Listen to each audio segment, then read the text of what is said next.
Sir విభజన హామీలు almost 90% వరకు కేంద్ర ప్రభుత్వము తీర్చేసింది.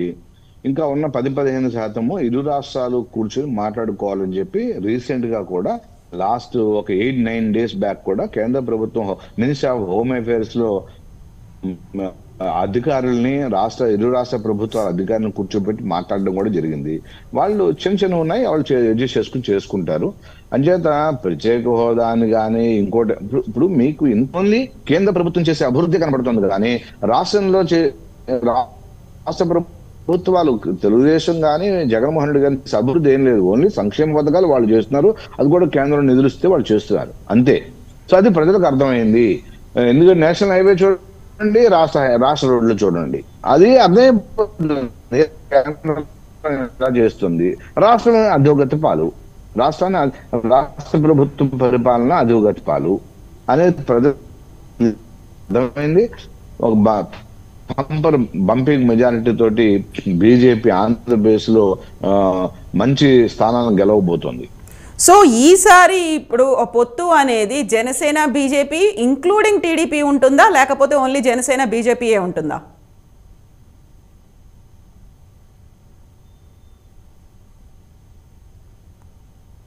రఘురామ్ గారు, మీకు క్లారిటీ త్వరలో వస్తుందండి. You will get a clarity very soon. త్వరలోనే మీకు క్లారిటీ వస్తుంది. సో త్వరలోనే క్లారిటీ వస్తుంది అంటే నిన్న జరిగిన భేటీలో ఆ ప్రస్తావన కూడా ఏమైనా వచ్చిందా బీజేపీ గురించి? వాళ్ళిద్దరు ఏం మాట్లాడుకున్నారో మాకు తెలియదండి. వాళ్ళిద్దరు మాట్లాడుతున్నారు కదా, తెలుగుదేశం సేన మేము లేవు మధ్యలో కదా అక్కడ ఆ మీటింగ్ లో, అనేది తెలియదు మాకు. ఓకే, సో పవన్ కళ్యాణ్ ఏమన్నా మీ వైపున కూడా మాట్లాడారా?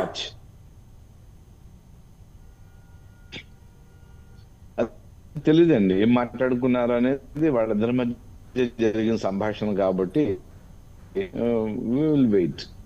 ఓకే, సో మీరు మాత్రం చాలా కాన్ఫిడెంట్ గా ఉన్నారు. సినిమా మీకు సినిమా పోస్టర్లు చూసారండి. Okay, cinema poster teaser release చేస్తారండి. సినిమా స్టోరీ అంతా చెప్తారు. సో పోస్టర్ పలానా తారీఖున డేటు, సినిమా రిలీజు, ఇదిగో టీజర్, ఇదిగో పాట అనే చెప్తారు. అయితే ఇక్కడ రెండు అంశాలు రఘురామ్ గారు, అయ్యా పోస్టర్ లో అక్కడ ఎవరున్నారు, ప్రధాన పాత్రధారులు ఎవరు కీ రోల్ ప్లే చేయబోతున్నారు అనేది ఒక క్లారిటీ ఉంటుంది. సెకండ్ క్లారిటీ ఎప్పుడు రిలీజ్ అవుతుంది అనేది కూడా ఉంటుంది కదా.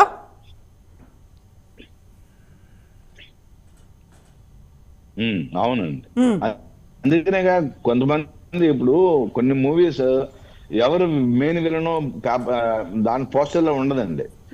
హీరో మాత్రం ఉంటాడు, హీరోయిన్ కూడా ఒక్కొక్కసారి ఉండదు. అంచేత పోస్టర్ చూసి అంత అర్థం కాదు కాబట్టి ఇది కూడా అంతేనండి. సో వెయిట్ ఎలక్షన్ డేట్ అయితే రిలీజింగ్ డేట్, సో అంచేత wait for the further date అంతే. హీరో ఎవరండి?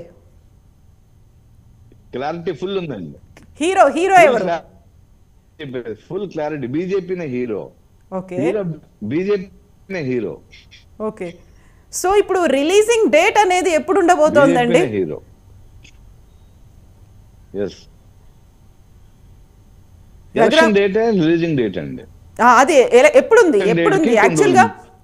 సో ఫిబ్రవరిలో ఉంటుందా, March or April? Election date కి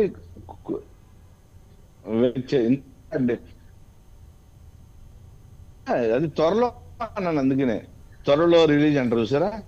డేట్ చెప్పరు కొన్ని సినిమాలు, త్వరలో రిలీజ్ అంటారు. మనం ఊహించుకోవడం ఏ నెలలో పండుగ ఉందా, ఎదురుగుండా ఏం వస్తుంది, దీపావళి సంక్రాంతిగా చూసారు చెప్తారు కదా, త్వరలో రిలీజ్ అని పెడతారన్నమాట. అలాగే ఇది కూడా వీ హ్యావ్ టు త్వరలో క్లారిటీ.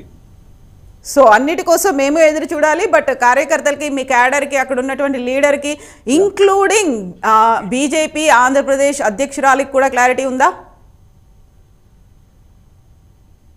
పిచ్చ క్లారిటీ బీజేపీ క్లారిటీతో ఉందండి.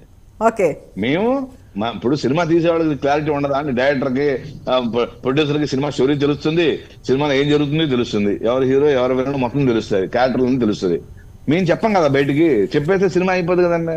సినిమా థియేటర్ ఎందుకు వస్తారు? అలాగే ఎన్నికలకి టైం ఉంది కాబట్టి ఖచ్చితంగా క్లారిటీ త్వరలో వస్తుంది. ఇప్పుడు ఇది అనేది దెన్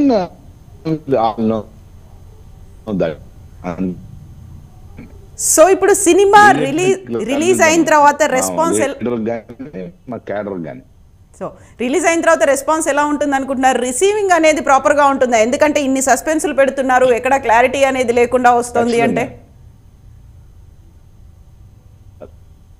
డెఫినెట్ గా బీజేపీ ఎక్కడైనా స్ట్రాటజీ చేస్తే సక్సెస్ అని అన్ని చోట్ల కూడా. ఈవెన్ తెలంగాణ కూడా బీజేపీ సక్సెస్ 20 చోట్ల 20 కాన్స్టిట్యున్సీస్ లో సెకండ్ ప్లేస్ లో వచ్చాం. అంటే ఎలా మట్టి కనిపించామని చూడండి. మేము గెలవకపోవచ్చు, 8 సీట్లే గెలవచ్చు, కానీ 20 చోట్ల సెకండ్ పొజిషన్స్ లో చాలా తక్కువ ఓట్లతో ఓడిపోయినవి. ఆ విధంగా బీజేపీ ఒక ప్రభావాన్ని, ఒక శక్తివంతమైన ప్రభావాన్ని చూపించింది తెలంగాణలో.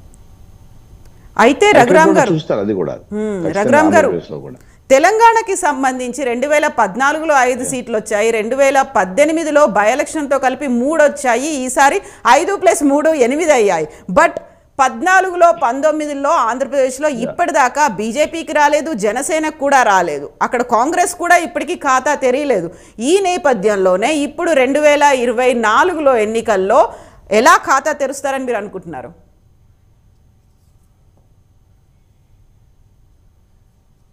చూడండి, 1 సీటు నుంచి 2 నుంచి చెప్పారు మీరు 8 వచ్చాయని.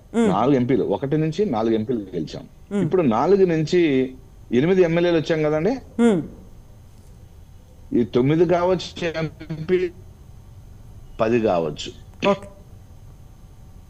సో ఎంపీ అక్కడ గెలవబోతున్నాం, సంఖ్య ఆంధ్రప్రదేశ్ కూడా ఎంపీలు గెలవబోతున్నాం. గతంలో 2 గెలిచాము, ఇప్పుడు 4 గెలుస్తామా 6 గెలుస్తామని వెయిట్ చేయాలి. సో మీరనే పొత్తు అసెంబ్లీకి ఉంటుందా, పార్లమెంట్కి ఉంటుందా? ఖచ్చితంగా ఈ సినిమాలో విలన్ ఎవరండి, లేదా సినిమాలో హీరోయిన్ ఎవరండి, ఈ సినిమాలో చివరి సస్పెన్స్ ఏంటండి అని ఇప్పుడు చెప్పేస్తే ఎలా అండి? ఓకే, వెయిట్ చేద్దాం అంటారు అందుకనే. ఎస్ అండి రఘురామ్ గారు, విల్ మీట్ వన్స్ అగైన్. మాకు సినిమా అనౌన్స్మెంట్ తర్వాత అందులో ఎవరెవరు ఉంటారు, ప్రధాన పాత్రధారులు ఎవరు, సూత్రధారులు ఎవరు, హీరో హీరోయిన్లు, దీంతో పాటుగా విలన్ల గురించి